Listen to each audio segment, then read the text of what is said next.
Hello, welcome to Theory Live again. This is day 3 of 5 days of our branding experiment, where we are working with a real brand live on YouTube as we go through this branding process together. Thank you so much for tuning in. For those of you that have been with us throughout the week, we thank you so much for your participation so far, and thank you so much for joining again. For those of you that are just joining for the first time, I'll give a little bit of a background here. Um, so what we're doing is we have worked with dozens of companies over the past 2 years on a branding methodology that we have found remarkably consistent results with. It works across industries, and it works almost every single time. And the reason why it works really well is not only the methodology and the exercises that go into it, but the fact that we're able to collaborate with all the stakeholders. And so given the situation now with COVID and the fact that we're all remote, we wanted to take that to the next logical step, and try to really push the boundaries of what we can do with branding. So we followed our own brand values in order to figure out how to innovate our product. So our 3 brand values are generosity, transparency, and collaboration. And so for generosity, we thought, what if we shared how we work with everybody out there? For transparency, we thought, maybe there's a way that we can open up all of the critical thinking and the way that decisions are made. And then finally, with collaboration, what if we didn't just get collaboration within the group, within theory and the client, but everybody out there in the world that wants to join, customers, interested, other branding experts that are out there, and maybe even competitors that want to join in and help shape the future of this brand. So we decided to go live and try this out, not only remote, but in front of a live audience. And so we're so thrilled for you to be here. We could not do this without the help of the audience. About 30% of the decisions that we've made over the past 2 days have come from the audience. And so you're a really critical part in shaping this brand as we move forward. So thank you very much. The way that we're working now is our core team here is working in a virtual whiteboard session with some software called Miro. And if you want to contribute, and we highly, highly recommend that you do, please enter your thoughts into the YouTube chat. And in the YouTube chat, we're going to have a dedicated person to take all those comments and make sure that they are represented on our Miro board. Our thoughts are in yellow. The audience thoughts are in blue, so you can follow along and see where that's coming from. And today's exercise, we're going to be looking at competition, and it's a little analytical and it's a little short. So we're going to save some time at the end for any Q&A that you might have about our process, about the brands. We'll be here to answer any questions if you like. So without any further interruption, let's get right into introductions. As I've said before, my name is Andy Rooks. I'm the founder and CEO of Theory Marketing Partners, and I will leave it to the rest of my amazing team to introduce themselves. Hi, everyone. I'm Eliza Garland. I'm the Chief Marketing Officer at Theory. Those of you who have been participating in the audience so far this week have been talking to me. I will continue to be your audience liaison for the rest of the week. So participate in the chat. I'll make sure your ideas are heard and come up on our Miro board. And yeah, I'll see you in the chat room. Elizabeth? Yeah, thanks so much, Eliza. Thanks to everyone for tuning in. My name is Elizabeth Cook. I'm the Director of Communication Strategy here at Theory Marketing Partners. So I manage public relations strategy and execution for our clients. I'm super, super excited to be working with Seed and Mill this week, the fantastic brand that they are. And we will be working on, as Andy said, the competitive frame today. So also really excited to dive into that. And now I'll hand it over to Tulio. Hi, everyone. I was also on mute. I'm Tulio Espinosa. I'm the Senior Marketing Strategist here at Theory, and today I will be handling all the tech stuff behind the scenes. And with that, I'll hand it over to the Seed and Mail team. Hi, everybody. My name is Rachel Simons. I am the co-founder and CEO of Seed and Mill. We're a New York-based food brand, and we started our business in Chelsea Market, but now you can find us online and at grocery stores across the country. Hopefully more coming soon. We're really delighted to be here today with the Theory marketing team, working on our brand and trying to work out exactly what we stand for. Thanks for those of you who've been with us since Monday, and welcome to anybody who's new here today. We really, really appreciate working with you, our customers, our fans, our audience here today, and listening to what you think our brand should stand for. So I'll hand over to my colleague Yaninka. Thanks, Rachel. Hi, everybody. My name is Janinka van Bennekom. I have worked at Seed and Mill basically from right after they opened the store in Chelsea Market. We're a very small team, so we all wear many hats, but at the moment I'm mainly focusing on wholesale relationships, online sales, the newsletters, a bit of social media, and a lot of other exciting things. Amazing. So thank everybody for their introductions. And today, as mentioned and alluded to, is all about competition. And so the way that we like to do this portion of the brand analysis is by starting. Glitch. Yeah. Tulio, the live on custom live streaming service just popped up. Yeah, I'm moving it again. Okay, so we're good. We're live. Great. So sorry about that delay, everybody. We had some technical difficulties. Thank you in the audience for pointing it out because we here on the Zoom stream cannot actually see what you're seeing. So thank you to the audience for helping us out. Thank you to Eliza for making that happen, and to Tulio for very, very quickly solving the issue. We knew it was bound to happen at some point, and we're glad we could resolve it quickly. So thanks for the team for fixing that really, really quick. Thanks to the audience for bearing with us. And we're back talking about our competitive position. So with that distraction out of the way, let's resume kind of where we were thinking about what our competitive frame was. And last we had spoken, Rachel, you were talking about not necessarily having, the immediates in the category, the tahinis, the halvas, and trying to steal their market share, but really grow the category. And one thing that you had mentioned that was really interesting was there's an occasion at which you want to compete for. So that's reaching on the shelf for something that's, are you going to reach for the peanut butter, or are you going to reach for the tahini? Or are you going to reach for that, the tub of Ben and Jerry's, or are you going to reach for the halva? And what's that going to look like? And sort of competing for that occasion, not necessarily just within the category. And so that does broaden the scope a little bit of where we're at. Sorry, Eliza, if you could just mute your video, I can hear you typing. Oh, I'm so sorry. Yeah. And just so you know, from where the audience picked up, we didn't hear any of the intro about today, anything after Yaninka's intro. So feel free, don't feel like you're repeating yourself from anything that you said before, and I'll go back on mute. Okay, great. Well, Yeah. thanks for bearing with us again, audience, through our technical difficulties today.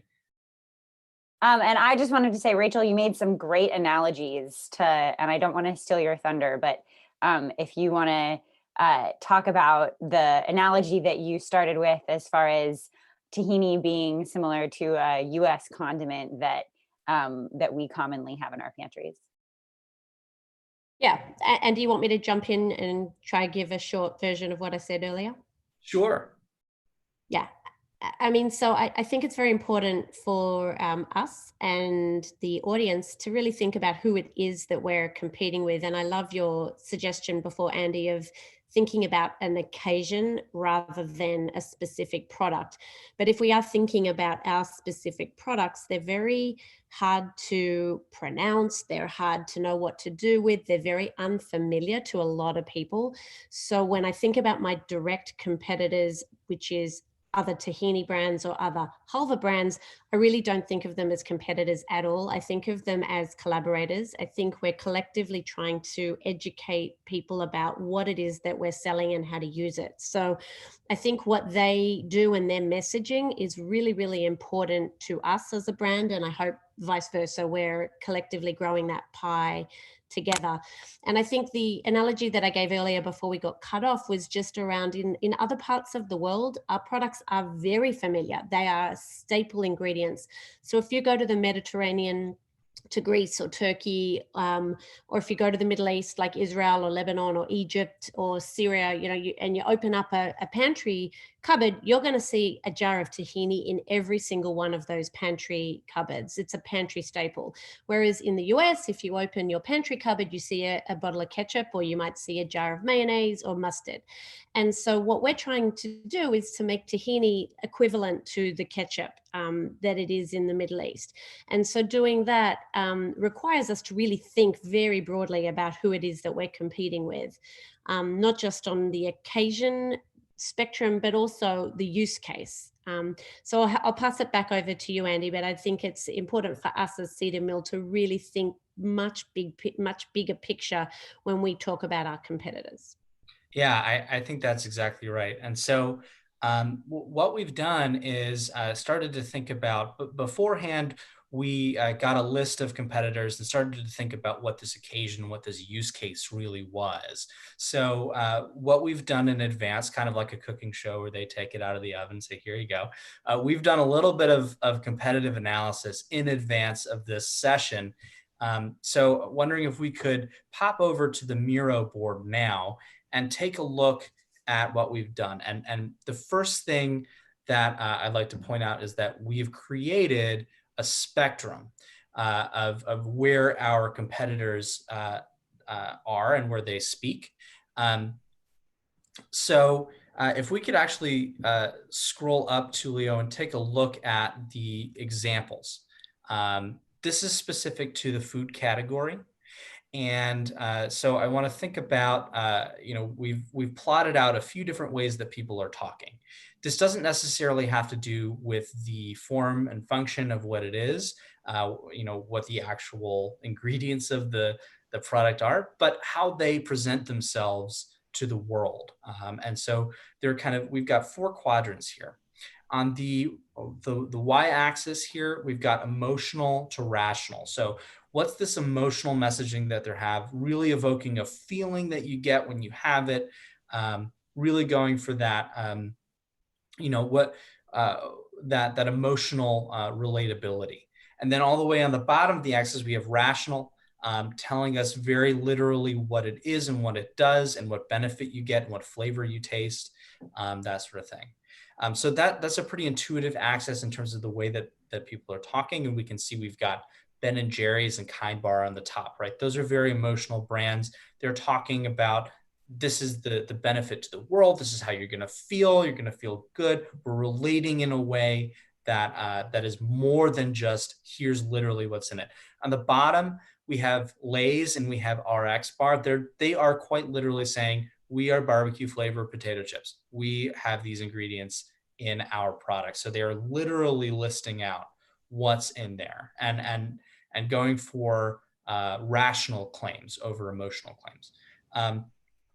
Then on this x-axis, and this is where we had to adjust for the category.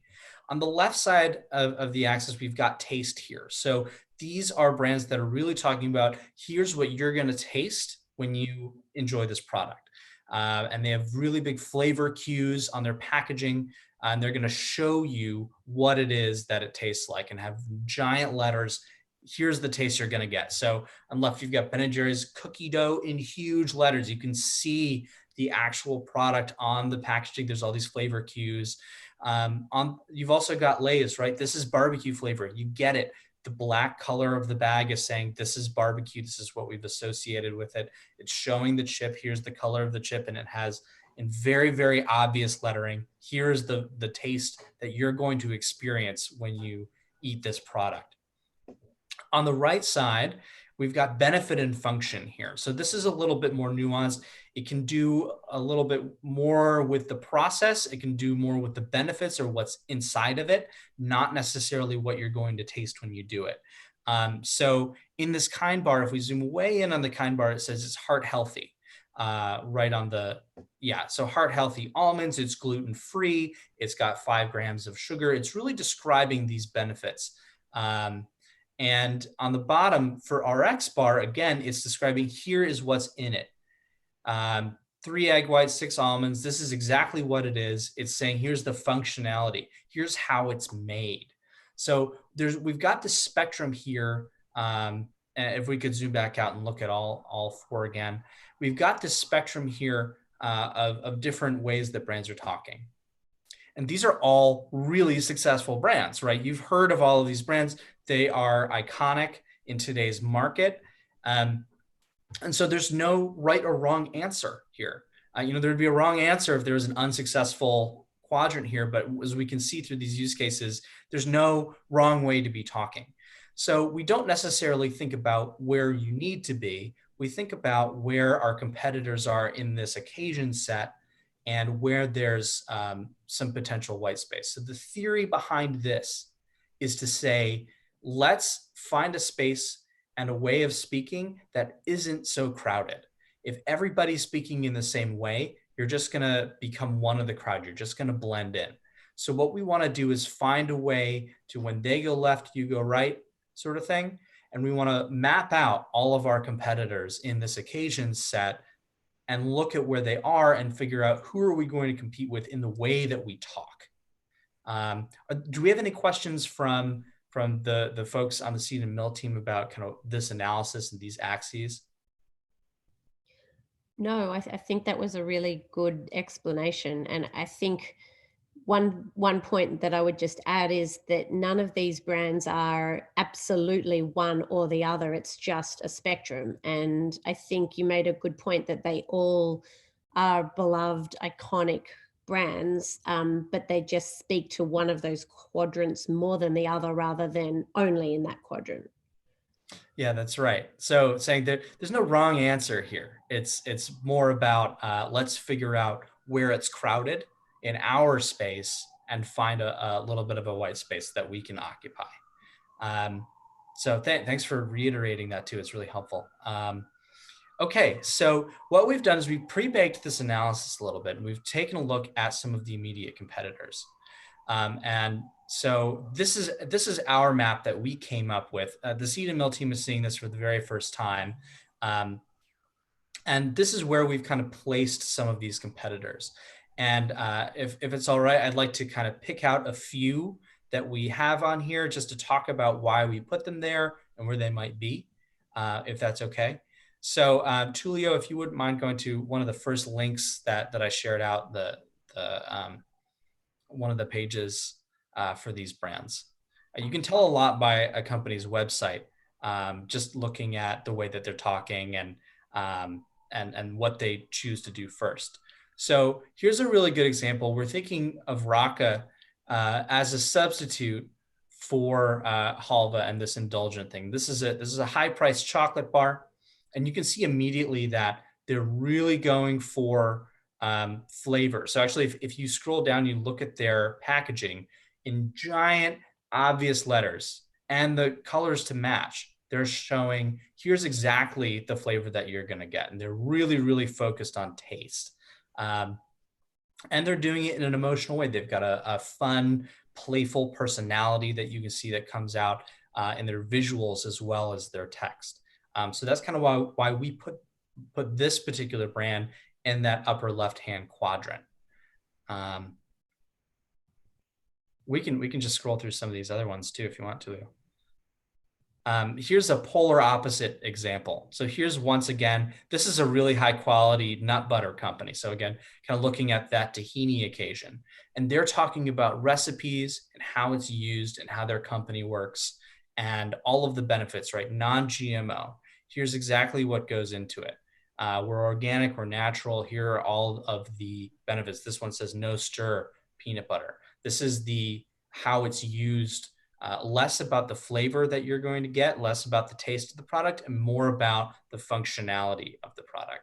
So, and they're also speaking in a very rational way, right? So they're really just stating very upfront, here's what we do, and here's what we stand for, and here's how it works. They're not necessarily going for tugging at the heartstrings or bringing a huge amount of unique personality to it. But as I said before, it's not like that's a wrong answer. That's certainly, we have iconic brands in that quadrant too. It's just where they sit. And so, Annie, I'm just going to interrupt you really quickly. So we looked at Rocca first, and then we looked at Once Again. Are those on opposite sides of the spectrum? Are they on the same sides of the spectrum, like looking at our competitive map? Yeah, good point. Tulia, could we flip back to our competitive map really quick? And if you want to explain what we're going through right now for anyone who might just be tuning in, that would be great. Great. So what we are looking at right now, not the not our YouTube thing. Here we go.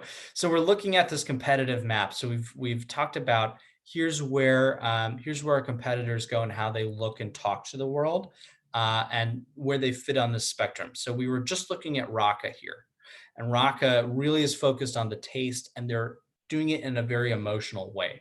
The way that their packaging and language is evocative of emotions, and really you're going to know what you're going to taste when you do this. Then on the polar opposite end, we looked at a rational and very utilitarian benefit and function type brand Once Again.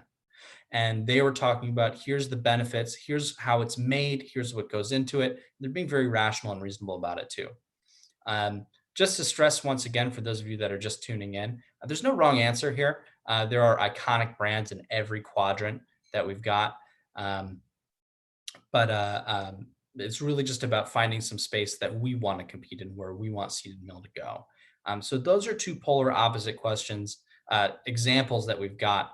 I'd like to pull up one last example, if that's okay, Tulio, and we could take a look at Seedable. Because they are in that upper right-hand quadrant. They're talking very much about here's the functionality, here's how it's made, and they're doing it in a very emotional way instead. You can take a look at their website. So again, you get emotion from this right away, right? When you look at this, this is evocative of this is a big. It says with bright colors and text, here's a feeling you get. But interestingly, they are talking about the use case. So they are really going after peanut butter here and saying, here's the difference, here's what we can substitute. And oh yeah, by the way, we're vegan, we're gluten-free, we're nut-free, we've got protein. They're not necessarily talking about this is the flavor you get. They're really talking about the benefits there and the functionality of how it's made. So this is a way of doing that in a very emotional sense.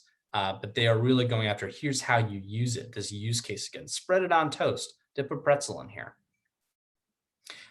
So we've got our full analysis out. And Tulia, if you wouldn't mind going back to our board here. I've been talking quite a bit, but if we could take a look at where all the competition is and start to just have a discussion about where we want Seeded Mill to fit. So we've got kind of Seedable, we've got Hebel & Co. up in that top right quadrant. We've got Rocca, we've got Justin's. I don't know if you've heard Justin's, they have amazing flavors. They put their flavor cues in giant illustrations on the front of their packaging. Are there any thoughts right away to this analysis and where you think things might go? These are sticky notes, so we can rearrange them if you like.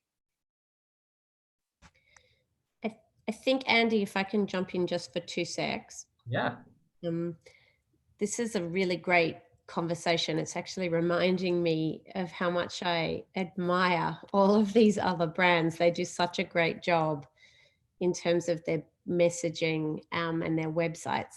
But one challenge that keeps coming up for me in my mind is that a lot of these other brands really own one type of category rather than another. And it's very hard for me to wrap my head around, like, our use case between our different products is very different.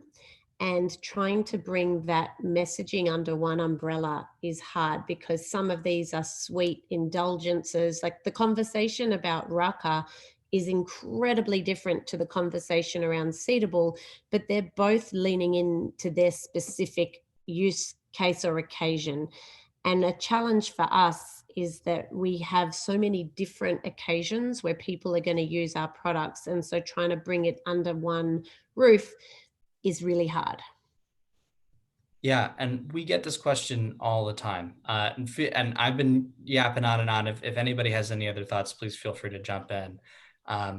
But we get this question all the time. And so what I'd like to do is focus us in on our goal here today, which is to make sure that the master brand of Seed and Mill, whenever we launch a new product, whenever we go into a new, whether that's existing or new, these are the rules with how we're going to go about and talk and give that a more narrow frame. It's tough, right? Because you've got two kind of different customers, two different use cases. But I think what we can see through here, so for example, on the upper right-hand quadrant, we've got Seedable, which is a tahini competitor, and we've got Hebel & Co., which is a halva competitor. They're both talking in that way. So it's not like it can't be done, to speak in a particular way. And I think part of what you've been experiencing is you've been pulled to all the sides of this spectrum. You're fitting in on the, sometimes you're on the upper right, sometimes you're on the upper left and bottom left and right, that sort of thing. And so it makes it difficult to speak with one voice. And so what we want to do with this exercise is really make a decision about what's that voice that's right for us and help narrow the way that we talk about it. I don't think there's a wrong way to speak about those brands. Lizzie, did you have something to add? Yeah, well, so in recent conversations that we've had, the four of us and the rest of our team, leading up to today and to this week's activities, we've talked about the different customer cohorts that Seed and Mill has and how the different products that you have attract different customers. And something that just occurred to me right now, Andy, as you were talking, is that you can speak to different customers in the same voice. And so you can have this, and that's the great thing about a brand identity is this cohesive way of addressing a customer and knowing that the reason that this one customer reaches for one of our products is a different reason, a different use case than the reason that this other customer reaches for another one of our products. But we as a brand can still be consistent in our tone, in our joy, to bring in some of the terms that we've introduced in our sessions yesterday and the day before. So yeah, just that was my comment. It's a great point, Lizzie. And Andy, thanks for clarifying. I think that helped. Yeah, so I mean, as we can see also on the top left, we've got Justin's and Raka. Those are also potentially both a halva and a tahini competitor there too. So it can work. What I think we want to do is think about, because we've been pulled as a brand in so many different directions, we need to just put a stake in the ground. And so that's what we're going to do with our big Seed and Mill marker over hidden on the right there, is we need to make a choice about which quadrant we want to be in. So the way I'd like to run this is let's have a quick discussion about what quadrant we think is best for Seed and Mill. And then we'll do a vote. So we'll vote on which quadrant, and this is where we can add in the audience too.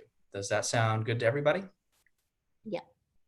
Okay, so would anybody like to advocate for a particular quadrant that you think fits our brand values the best?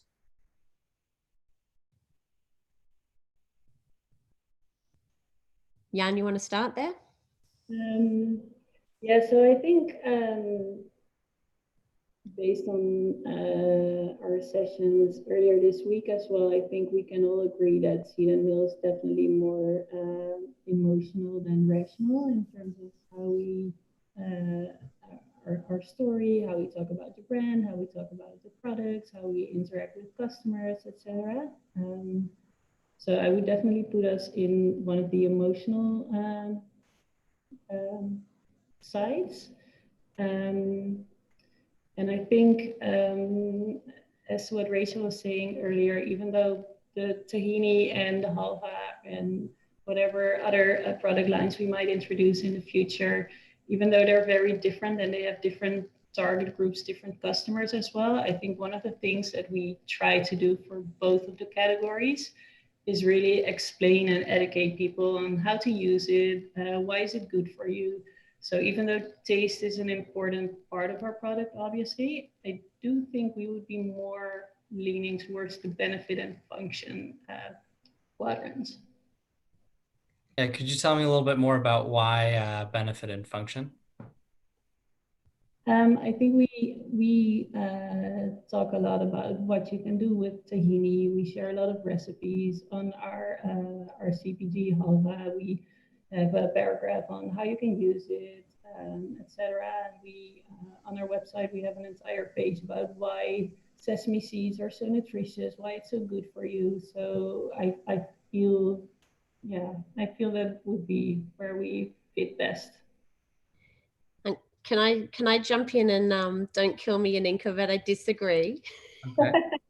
No problem. This is like a pre-planned conflict between the two Seed and Mill team people. I feel like I'm in a reality show where we were like meant to disagree. That's To good. clarify, this was not pre-planned.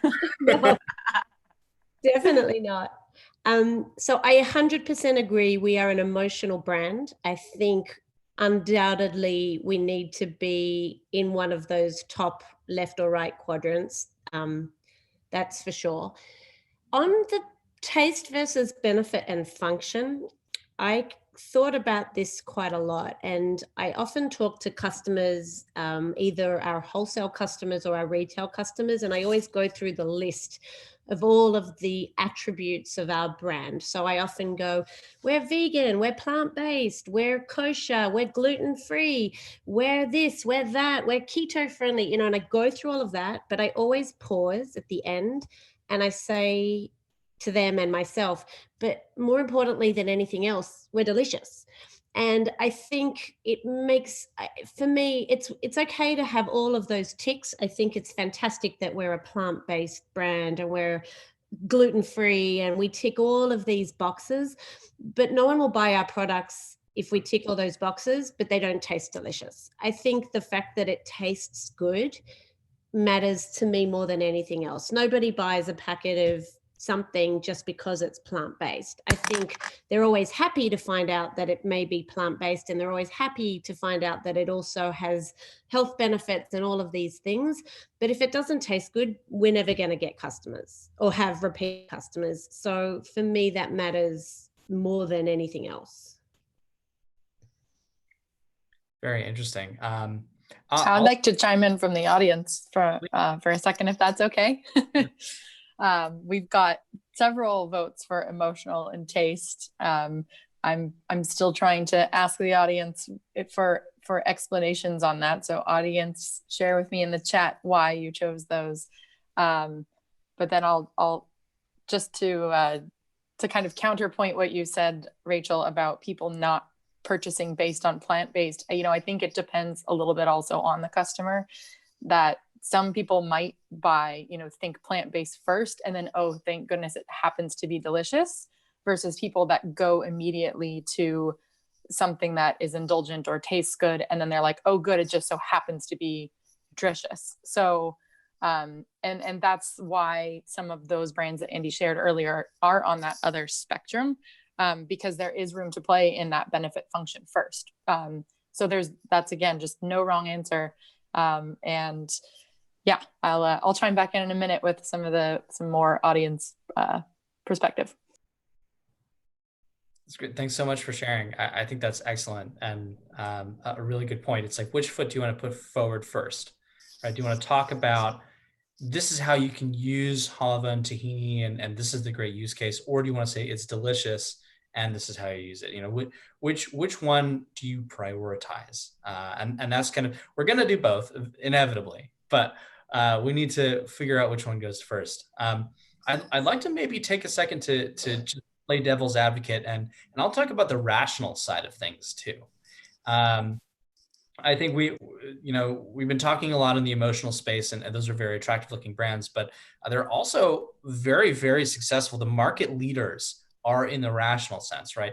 Joyva, Talenti, and these are rational brands. They're talking about literally what they do and what they taste like. It's one thing. Yeah, so that's something to think about too. If that would be a consideration as well. That's kind of where the leaders are right now, and not a space where any of the incumbents are coming in. So yeah, just food for thought. I mean, it's a good point, Andy, because if we were just going after market share and pure sales, then, there's Whole Foods 365 tahini. It's a really good product. It doesn't have any emotional connection at all. It's a private label Whole Foods brand, but it's really good. And they sell tons and tons and tons of tahini. But I think if I come back to our values, I would pick that community and connection that we have, that very, very specific and unique connection that we have with our audience. That matters to me. And I sound like, a very bad business woman here, but that matters to me almost more than the ultimate sale. I mean, if we tripled our sales by making a far more rational product, I don't know how I would feel as the founder of that brand, and whether or not that is what I want. It's a tough question whether or not you really just choose money over and sales over what do you want out of something as an entrepreneur. This is a very big, complicated question, but it does feed into this conversation in a real way for me. Go ahead, Lizzie.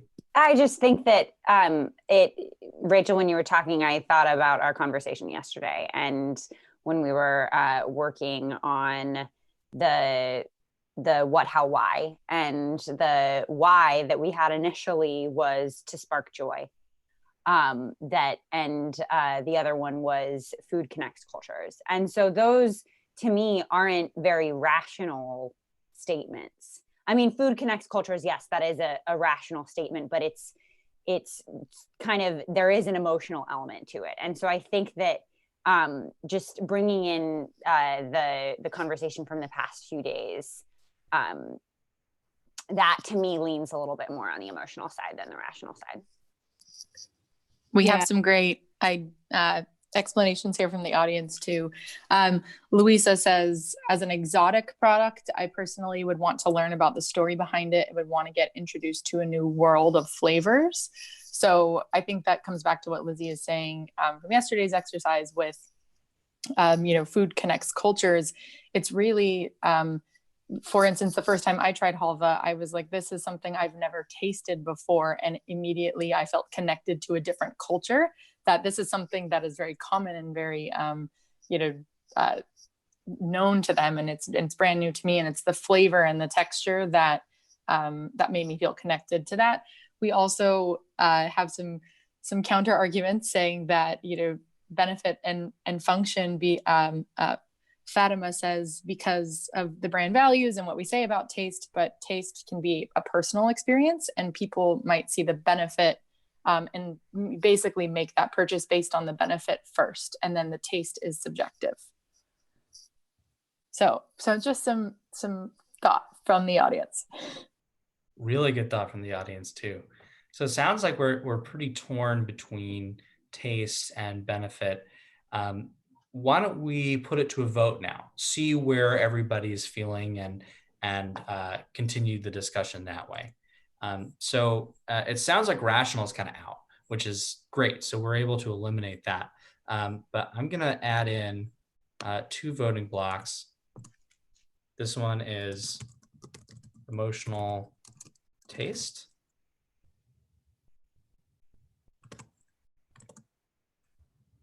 And this other one will be emotional benefit. So I'm going to start our voting process as normal, and this is where the audience can come in and vote too. So competitive frame, Everybody gets one vote, except for Eliza, who will have 3 votes from the audience, but everybody else will get 1 vote. Can I just ask one question before we start voting? I was wondering why you put Zoom in the taste emotional quadrant. I understand the emotional, but I also feel that they talk a lot about what to do with tahini and their other products. So for me, it's not entirely clear why they would be in the taste one. Oh, for Zoom specifically? Good question. Tulio, can we navigate to their page really quick? Yes. Thank you. So let's take a look at Zoom. When we did this analysis, we saw them as kind of a middle road type of brand. They do talk about, so they're saying the creamiest and dreamiest hummus. So that is a little bit emotional. And they're saying that they put store-bought hummus to shame. They're talking about how it's really good. Tahini paste made from sesame seeds. This may be more on the functional side than the taste side. So you may be right here. I see these markers here. When you look at their packaging specifically, this feels, it just kind of feels middle of the road to me. It doesn't strike me as particularly emotional. It doesn't strike me as particularly rational, particularly flavored, or benefit. They're just kind of in the middle. They're doing a little bit of everything.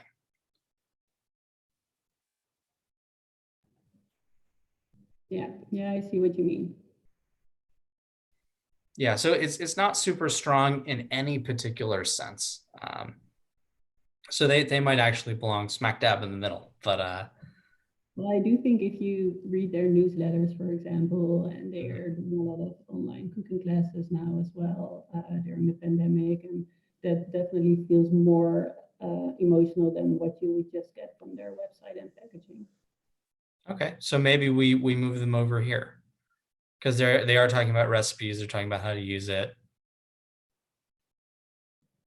I guess it just depends on the communication channel. I think you get a very different sense of the brand if you're reading their Instagram page or reading their newsletters versus just seeing their packaging on a grocery shelf. But to be honest, they're a highly, highly successful brand. And I'm a big admirer of their brand. And so I think kind of middle of the road had a slightly kind of average feel about it, but I think in a way they just speak to each of those quadrants really well. Yeah, that's an interesting point. So it's not a strategy we would necessarily recommend. And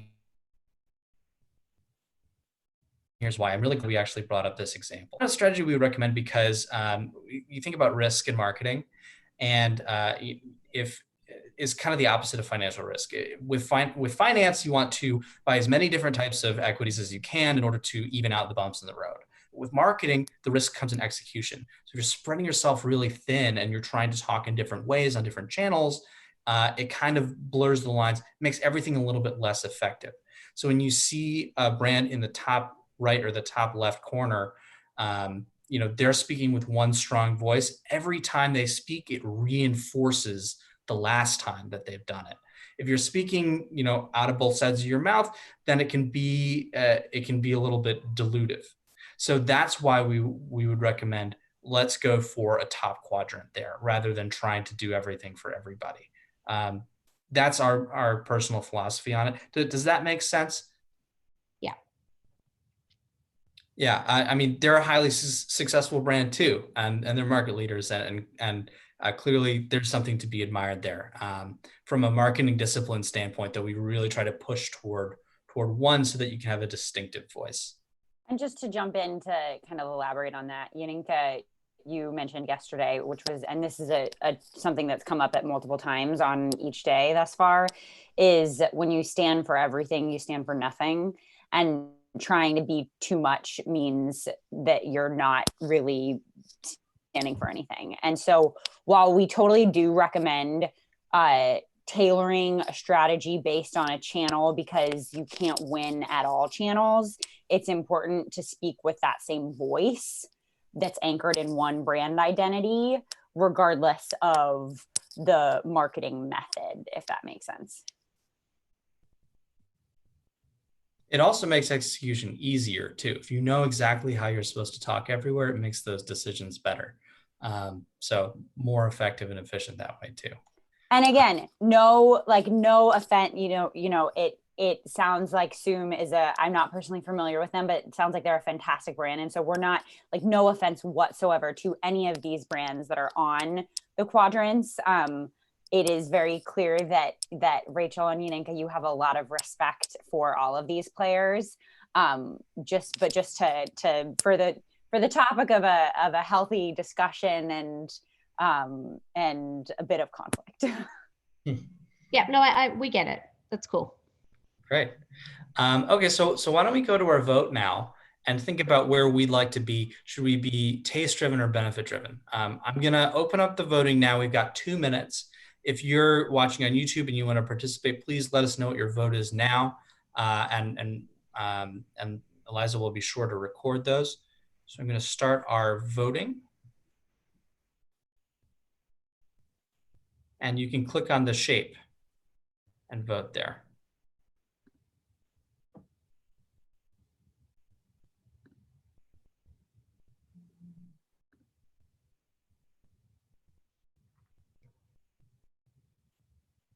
For those of us that are in the Miro board, please limit yourself to 1 vote.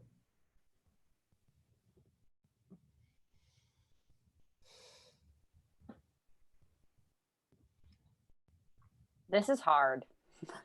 Sure is.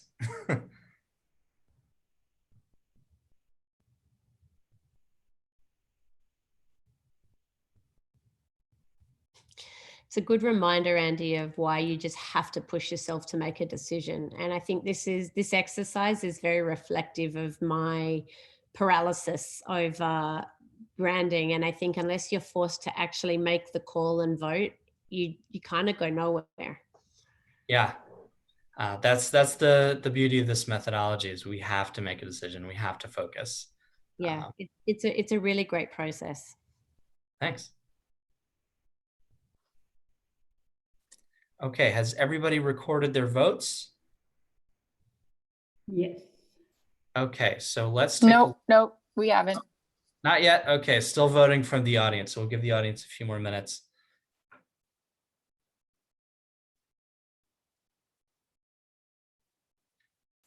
Just to make sure. And for those of you that are just tuning in now, welcome.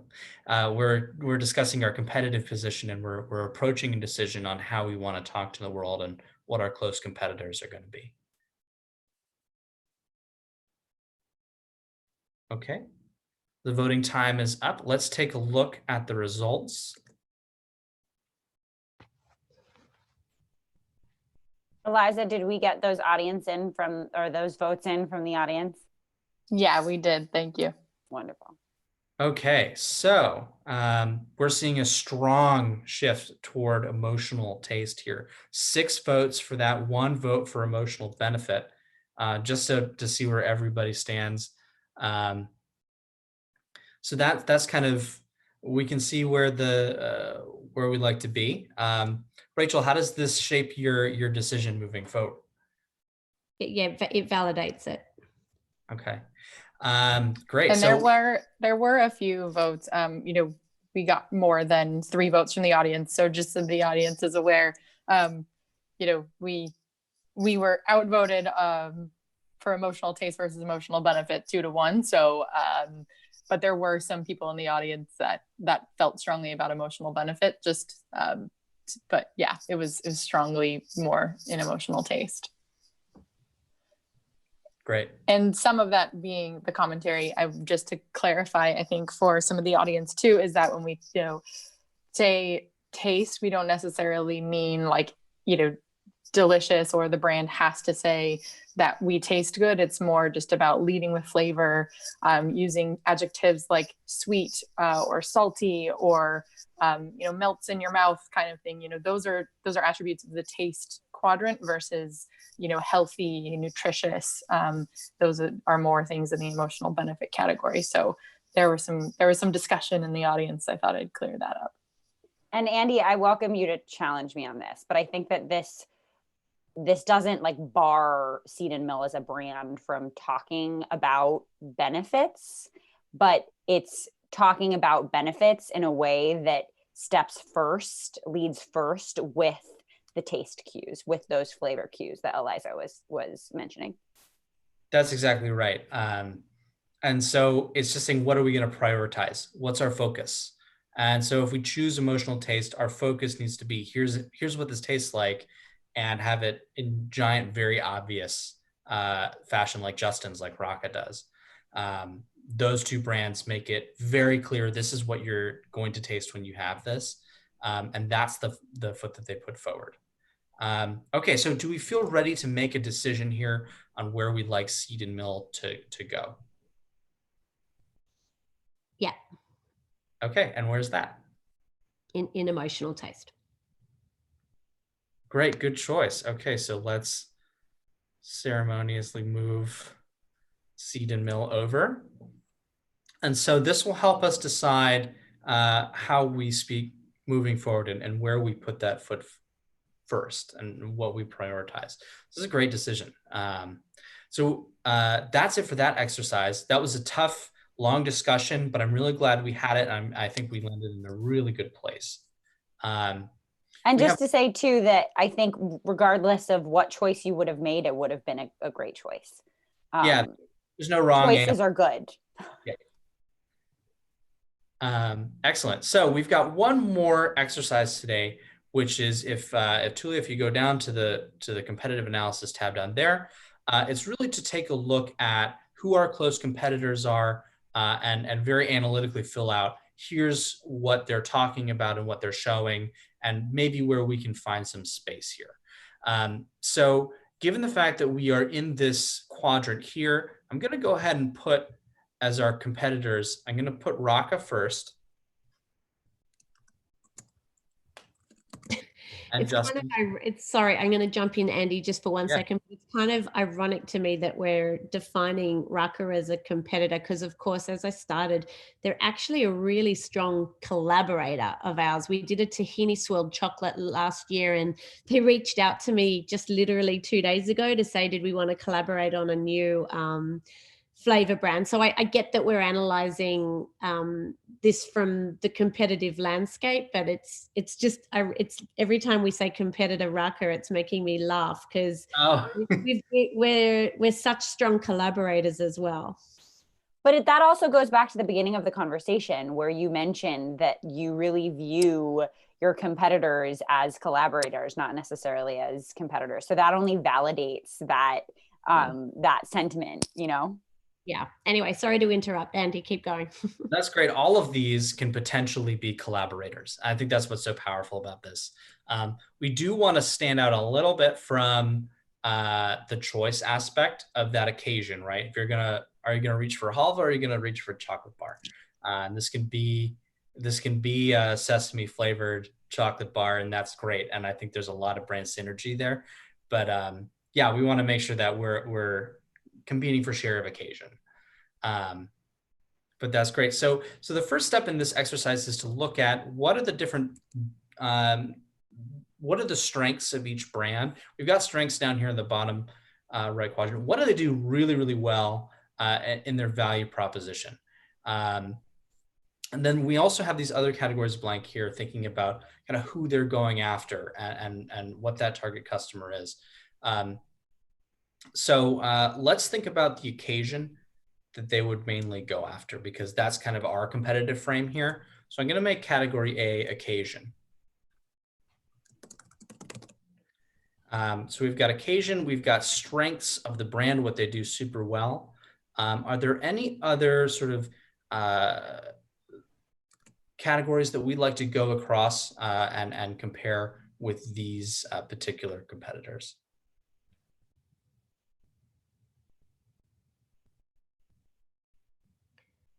Yanenka, do you have any thoughts here? Not right now, to be honest. I'm just trying to mull it over a little bit. Yeah, so sometimes we do things like age. I don't know if that's necessarily true for this particular category, but we'll do age or income. We can do you live in a city or in the suburbs or rural areas? Do you want to maybe look at potentially income here? Would that be a viable thing to look at, kind of, where these price points lie?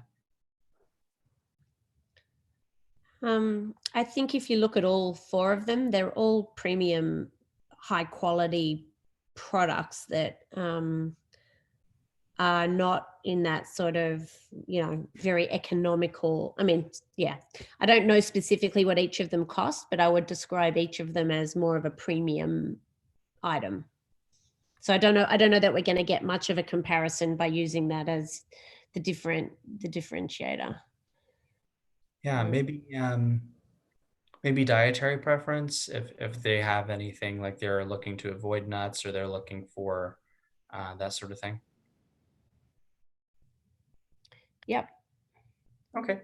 And let's just do those three. So we'll do dietary preference, occasion, and kind of what their strengths are as a brand. Let's move this one up. Okay. So let's start by looking at all of the competitors here. What's the main occasion that you're going to go for with Raka? What's the occasion that you would reach for one of these bars? You want us to complete this now? Please. And you can just call it out loud. We'll type it in as we go. So starting with, can I start? Yeah, please.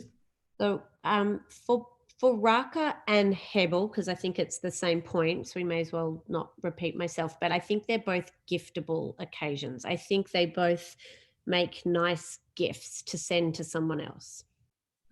Okay. Is that a category that you were thinking around on occasion? Yeah, that's exactly right. So you're really looking at a gift for those. That's really, really good. What about Justin's? I would put snack. Like, is that? I'm just not sure I'm picking the right word here. Maybe every day, or Yeah. it's Yeah. not as rare of occasion. Exactly. It's sort of like it's an everyday snack or everyday. I would pull that out of my own pantry and sort of use that every day, whereas I probably would not be pulling out my bar of Raka chocolate every day. Mm-hmm. That's great. And what about seedable? What's the occasion that they kind of go for? I think it's similar to Justin's. I think they just compete on that everyday spread. So I'm having my breakfast toast. Do I want to smear some Justin's peanut butter on my toast, or do I want to go for one of their spreads? Yeah. And so Hebel and Co., are we seeing this as a special occasion, or is this kind of in between? It's in between. So it's not necessarily limited to special occasions, but it may be, hey, I've got that delicious box of halva in my cupboard and I'm about to sit on my couch, watch a movie with my boyfriend or whatever it is, and let's indulge in some halva right now. That's great. So I wrote down occasional treat. Does that sound right? Yep.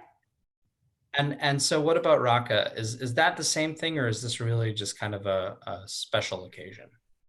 No, I think it's more than, it's not like, oh, I only eat that on Mother's Day when I'm with my mother, and because it's a premium product. So I do think it's not, hey, I use that literally every single time I want some chocolate, but it is, hey, let's eat some really nice chocolate tonight. So I actually buy Raka all the time when I entertain, and sometimes if I can't be bothered to make dessert, I'll just pull out a few bars of Raka chocolate and we all just, have a few squares. Or my husband loves it, so he'll eat that. But he's pretty disciplined on the food front, so he's not going to eat that every single time he wants something sweet, or when and if he ever wants something sweet. But yeah, he'll definitely open that rather than, I don't know, a pint of ice cream, put it that way. So I'll put occasional treat down. Audience says occasional treat. Great. I think maybe Hebel and Co would be a little bit more than occasional. Yeah, like might be once a week. Yeah. And I'd say that's probably about the same for Seed and Mill. Okay.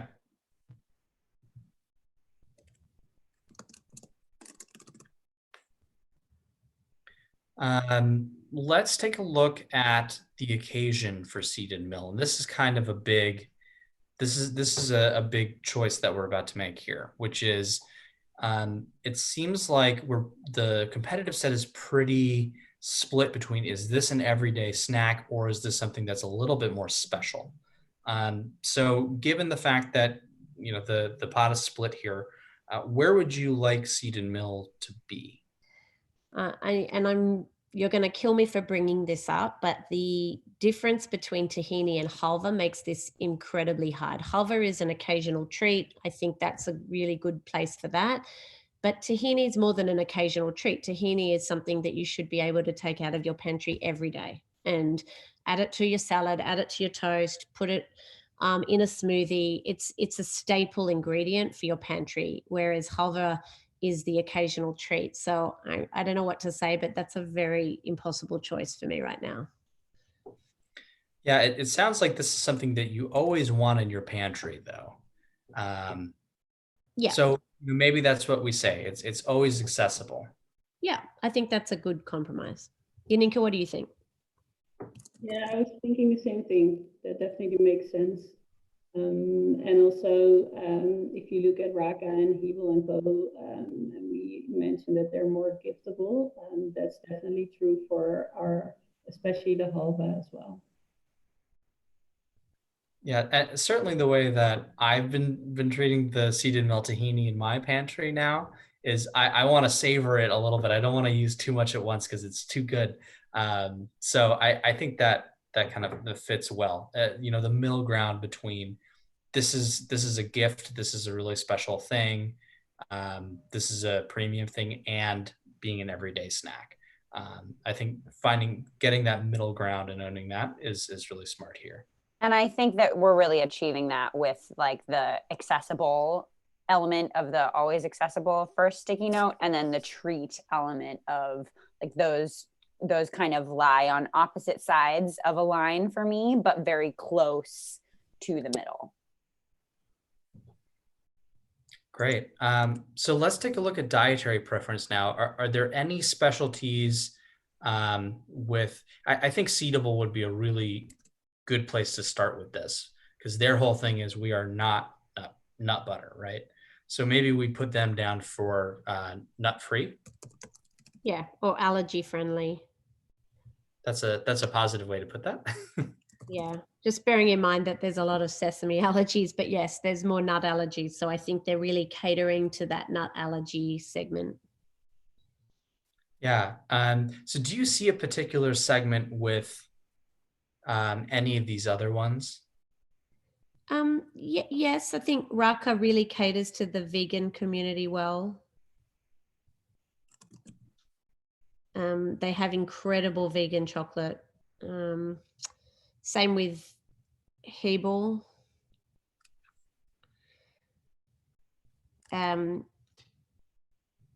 What else? I mean, dietary preference usually refers to things like, you know, either allergies or I don't eat dairy-based things. But we may also think about that cultural element where people are looking.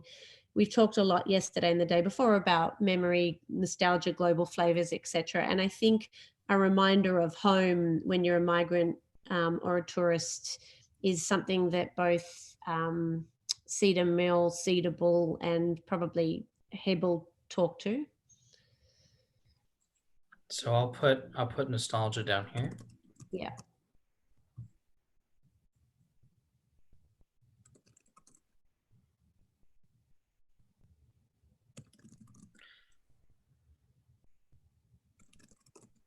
I think Justin's talks really well to the athlete community. I think a lot of people, you know, grab those little pouches of Justin's nut butters or seed butters or whatever it is when they're going for a long bike ride or something like that. So I think I don't know if I can see you're calling it athlete, if I can't think of a better word, but you get the drift. Yeah, Maybe but athletic. Yeah. yeah, that kind of going for a fuel moment, and it's gonna taste really good too. Yeah. It's like the, you know, those goo packs. It's like the better, like a more tasty version that you can still get the fuel that you need, but. Yeah. I mean, that really kind of comes down to their packaging choice as well as the product, but because that's not really a point of difference with any of the other brands because no one else has that little pouch. But I still think that's where their dietary preference leans. Yeah, one other thing we could put is is this single serve or is this multiple in terms of the packaging? That would be an interesting one. I'm going to add another category here really quick for packaging. And we can talk about that in a minute. But yeah, anything for dietary preference. I know there's this nostalgia element in the flavors for Seedable, Hebel & Co. Seed & Mill. Anything with Justin's or Raka, or is that really more about trying something new? Sounds like Raka is more of an indulgent chocolate than like a, and I've never tried the brand, but you know, like a 90% dark. Correct me if I'm wrong, Ian and Rachel, please. Yeah, I mean, it's not only dark, but it's definitely an indulgent product. It's a treat.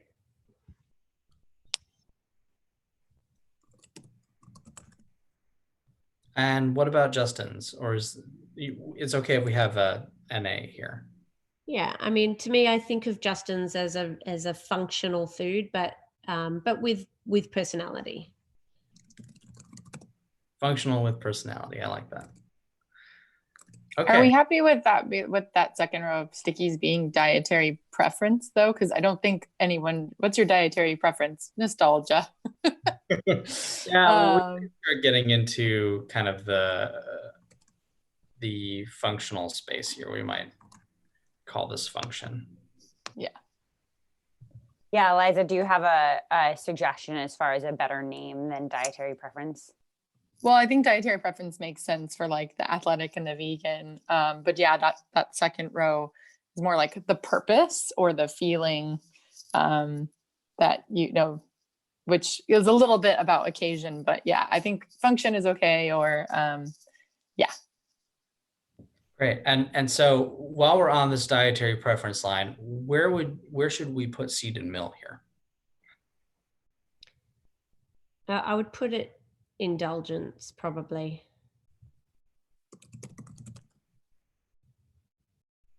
So, Yaninka, how did you feel about that?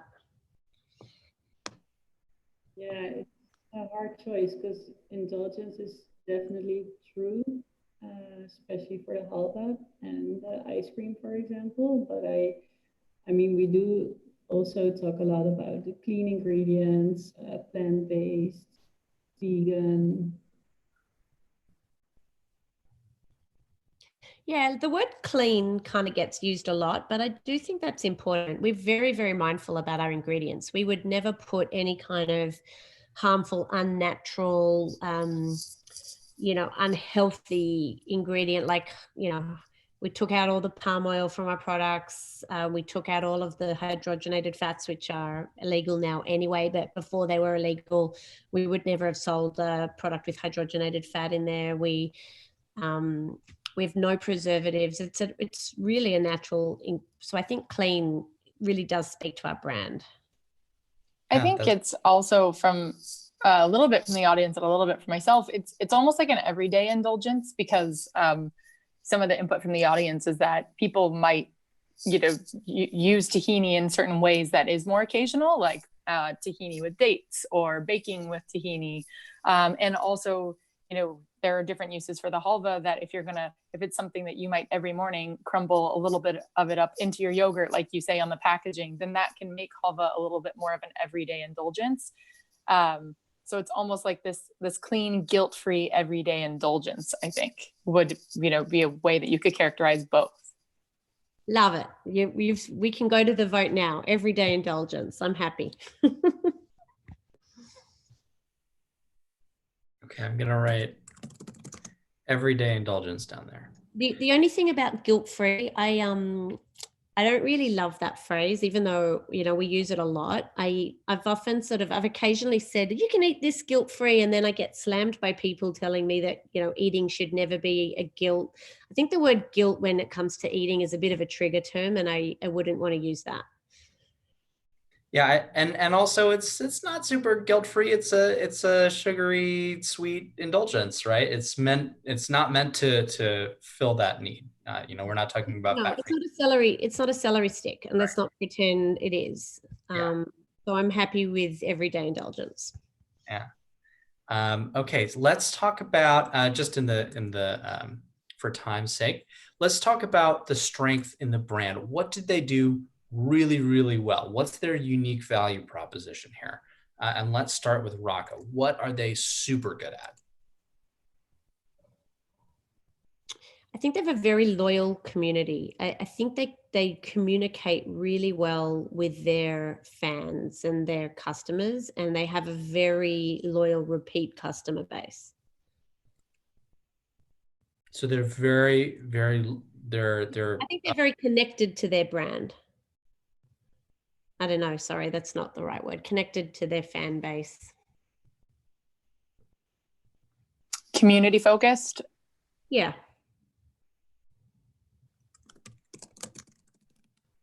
Yeah, I also think a real strength that they have is really compelling flavors that they talk about. I think more than any of these other brands, they are like, we're going to have some really cool, delicious sounding, a little bit familiar, a little bit new. They really nail it with those flavor descriptions. So I want to add that into with their strength. Yeah, and actually one more thing, I think they have really elegant but yet playful packaging. They really have combined for me some sense of real creative playfulness, but at the same time it's sophisticated, and I think that's exactly what I would love our brand to look like. It's sometimes people go a bit overboard with their playfulness and then they lose that sense of elegance. Does that make sense? It does. Andy, would the word adventurous come into play, you think, when you're talking about flavor descriptions? I think, yeah, it's a little bit, it's a little bit adventurous and it's a little bit familiar, if that makes sense. So yeah, it's cautiously adventurous. It's like comfortably adventurous, not cautiously, like comfortably.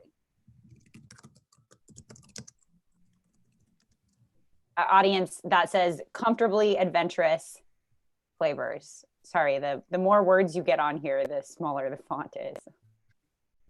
Comfortably adventurous. I like that. We should tell them. Okay, let's think about Justin's and what they do super, super well.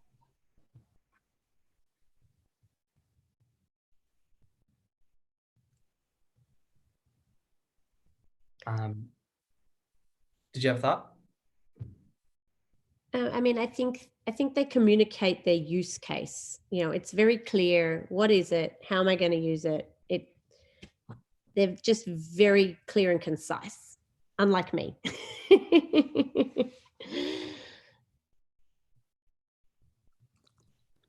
Yeah, so I'm saying their use case and they're very concise. And it's, I think again, they have clean, healthful ingredients.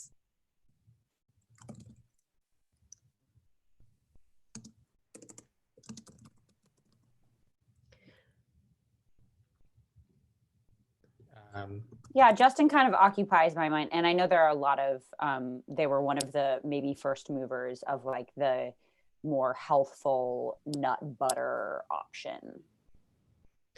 Yeah, and their packaging really stands out. I think we can all, when you think of Justin's, I don't have to kind of rack my mind trying to visualize their brand identity. I really think they've done a very good job communicating visually who they are. It's super clean. It's mostly white background, Yeah. just and a big picture of the flavor. Yeah.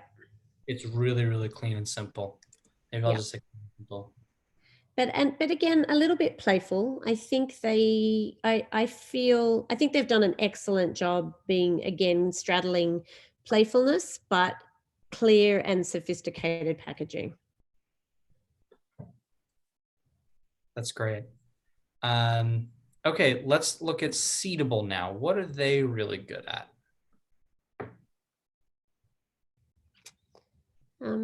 Again, playful, creative packaging. I think their website is very bright and attractive. I think when we looked at their website before, it's very compelling visually. It seems very bold. Yeah. Again, their packaging really stands out on the shelf. It's dynamic, and I would pick that brand as a consumer just based on the kind of look of their packaging before I even know what it tastes like. So is that what they do really, really well as a strength, is that they are standout packaging? I think so. I think they did a very nice job on their brand identity, just on the jar itself. They make it very clear, that they are a ingredient focused. You know exactly what they do and don't have in their product. Yep. Yeah, I was going to say something along those lines as well. I think they explain really well what their products are and why you should choose them. And Yeah, really, really clear about what's in there. Okay, Hebel and Co. What did they do really well? very strong personality, brand personality. I was about to say the same thing. They've got such a strong personality.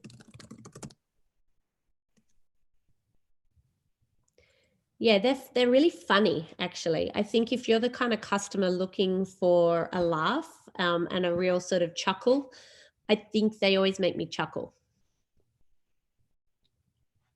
Yeah, I completely agree. It's doing this analysis. I think their personality really shines through in the way that they write. Yeah. Anything else that they do particularly well? I think they've come up with good flavor. I think they're a very strong flavor focused brand. They don't have a lot of flavors, but they're like kind of a bit like Ben and Jerry's. They've got a halva flavor which has got some potato chips in it and some chocolate, and it's kind of really creative and wildly innovative in terms of taking I think we kind of led the way a little bit around innovative flavors, but then they kind of took it to a whole new level. Potato chips and chocolate sounds like a good combination, but not your everyday. Exactly. They really pushed, I would say they push boundaries and take a lot of risks. Could we call this comfortably adventurous, or is this even the next step? It's a little bit. I think it's more than comfortably adventurous. I think it's adventurous.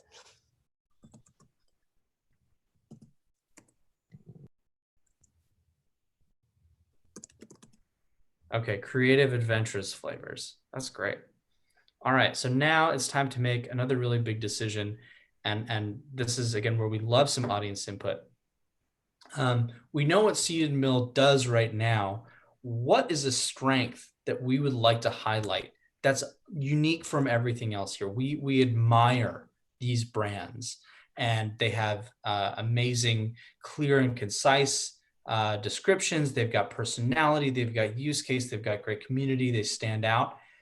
We'd like to emulate all of those things, but we'd also like to find something that's really unique about Seed & Mill that we can find here that isn't necessarily replicated. So what's one thing that Seed & Mill does really, really well that's not necessarily overlapping too much with these other guys?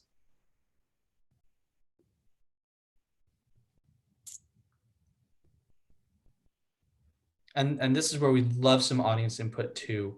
What's a strength that we can highlight about ourselves, that we can position ourselves to have, that's not overlapping with these other strengths? I personally, this isn't from the audience, I personally find it very approachable.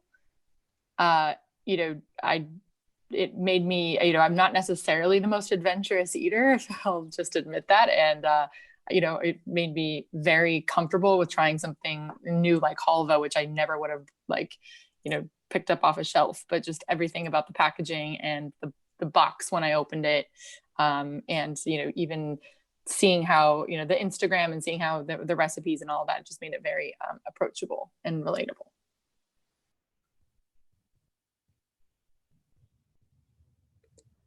Yeah, I like that, Eliza. I think we definitely aspire to be a brand. If I could kind of just try to describe this, we want to be a brand that is both approachable, but also slightly elevated. I want Seed and Mill to be, an experience that people really recognize and value for being a premium and sophisticated product, but not so sophisticated that they don't know what to do with it, and then, or it's too expensive, or it's just too hard to navigate. Well, what on earth am I going to do with it? So approachable, but elegant, or elegant's not the right word, but you maybe. Crystal from the audience says sophisticated, a bit like Raka, but more artisan and sophisticated. And Suzanne in the audience says transparent. Oh, transparent's very interesting. That's an interesting ad there too. I think sophisticated is a good way to put that, because sophisticated is not elite or elitist. It's very much, it's just, that you're getting something premium, but it's not inaccessible. And I think it does bring a bit of the elegance. When I think about sophisticated, I think a sophisticated person is elegant. The other thing that I'd love our brand to be known and remembered and recognized for is being thoughtful. And when I say that, what I mean is that we do genuinely think about every decision we make. And as Yaninka is smiling to herself, I overthink every decision that I make. But we do that because we want to offer the best experience for our customers. I want them to be eating food with the best ingredients. I want them to pick up our packaging and know that we put a lot of thought into what we've said, how we've said it. I think there's a risk with overthinking things, as I'm, giving you my verbal diarrhea here, but I do want our customers to know that we're not being flippant with anything. We have some more input here too, that Fatima says it gives a sense of belonging. And Suzanne says genuine and true. Kristen says down to earth, but also aspirational. So I think those are all things that at least confirm what you're hoping to convey, Rachel. Yeah, down to earth, but aspirational is perfect. Yeah, we have premium but not inaccessible. Maybe we change that to down to earth. What was that phrase again? It was down to earth, but aspirational. Yeah, great. So I think this is a good, unique strength that we have, is being, I like thoughtful in there. I think that's a really, really good thing, is, we're being very thoughtful about the ingredients and the flavors that go, and it should be this kind of approachable premium and relatable, yet sophisticated. It's a hard line to straddle, but in terms of your competitors and where their strengths are, it's really, it fits in quite well. Okay, so we're at about time for today, and I think this has been some really, really good analysis, and some really great contributions here from the audience. I just want to take a quick moment to recap what we've decided today and in previous days, because we're building this brand day by day, right? So going back in terms of our competitive frame, we had a really robust discussion around who our competitors are, the fact that we're trying to grow a category and not necessarily eat our competitors' lunches. And so we looked at the occasion base and mapped them out between emotional, rational, taste, and benefit.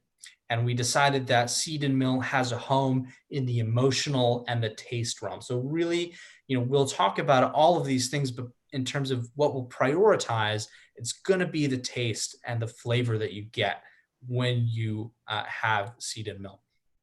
We talked about where everybody stands in terms of what they're really good at and the occasion. And where seed and mill will be is we're looking for, this is always in your pantry and it's maybe a once a week type of treat. You're not eating it every day, but it is something that you're going to have that a little bit more than occasional indulgence. In terms of where they stand out, it's about clean ingredients. There's a nostalgic element in there, but it's, again, that everyday indulgence, something that you're going to keep around when you want to have a spoonful of something sweet. And unlike other competitors, we're really going for this approachable sophistication. It's trying something new and being approachable and being thoughtful in the way that we do that is really important. But we also want to communicate there's a premium element to what we're doing and there's a thoughtfulness to what we're doing. This is high quality. So having those in there is a nice way to fit into this competitive set of big personalities, really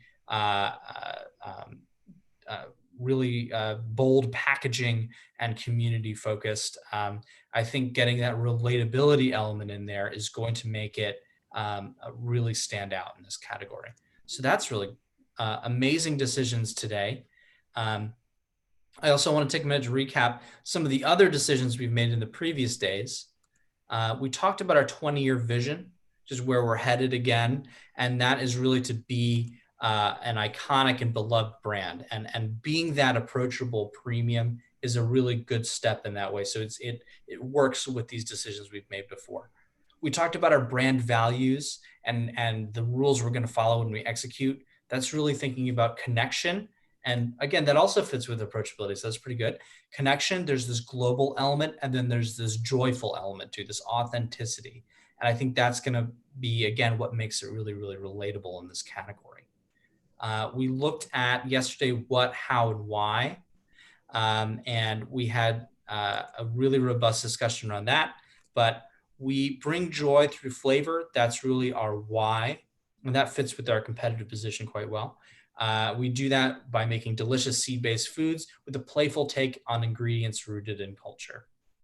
So again, this is all starting to line up and take shape. And what we're doing is really refining our rules around that. So really, really well done. I think we're all headed in the same direction. We can start to see this brand take shape and where it's going to go and the rules that we're going to create around execution.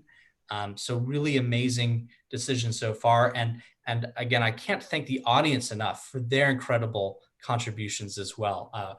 Again, about 30% of the decisions that we've made, some of the best discussion points in our debate have come from the audience. So we couldn't have done this without you. And I'm so impressed and humbled and thankful for that as well.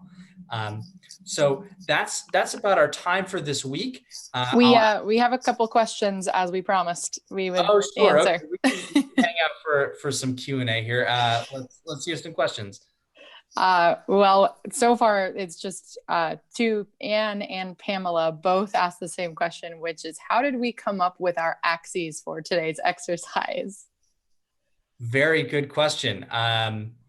So for today's exercise, we always do emotional to rational. That seems to be a pretty universal competitive frame that we do.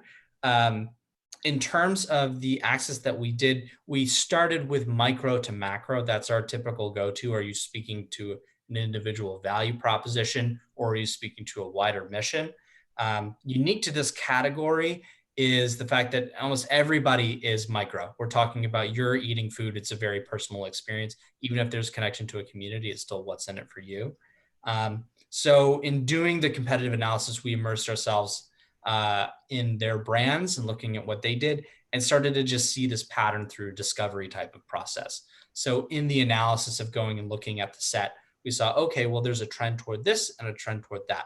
And that's kind of how we picked out that axis. So we started with the hypothesis that was proven incorrect with micro to macro. And so after a discovery process, we landed on this flavor and taste to function sort of axis that we've got here. I hope that answers your question. think that was a great explanation. And that's the only set of questions we have, actually. So thank you, everyone in the audience, for hanging out with me today. Really good discussion. And I look forward to chatting again tomorrow.